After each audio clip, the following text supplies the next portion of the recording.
Black tayo sa gameplay na to. Nag 2 to 15 ng white, 2 to 15 din tayo. 4 to 16 ng white, 4 to 16 din tayo. 16 to 14 white, 16 to 14 tayo. Pag tira niya doon, pwede na tayo makalamang sa posisyon o sa pyesa. Paano natin yun gagawin? At ano nga ba ang tawag sa dama gameplay na ito? Sabihin natin lahat yan pagkatapos ng intro.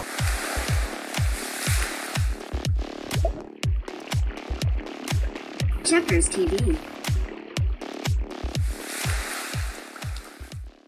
What's up kadama at welcome back sa channel natin Checkers TV. By the way, ang tawag nga pala sa dama moves na ito ay symmetric. Isa nga lang pala ito sa 60 dama moves na nakuha natin sa isang application na sad to say ay hindi na available sa Play Store. Pero wag kang mag-alala kadama kasi nakapag-keep naman tayo ng kopya at syempre i-share natin yan sa inyo through our video, kaya dapat nakasubscribe ka. Sa ngayon, panoorin muna natin kung paano nga ba yung symmetric na ito.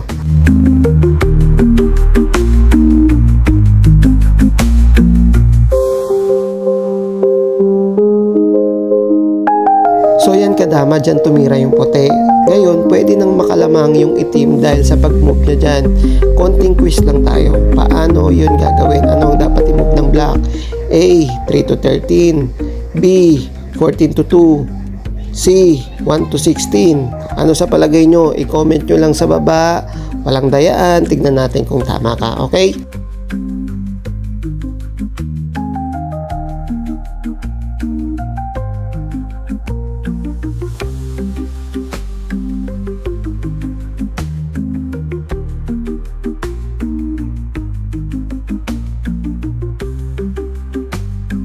So ayan kadama, sa posisyon na to lamang na yung itim. So sino sa inyo yung nakakuha ng tamang sagot? Congratulations lahat sa inyo, at dun sa hindi, bawi na lang kayo sa susunod nating video. Paki-like yung video at maraming salamat sa panonood mo.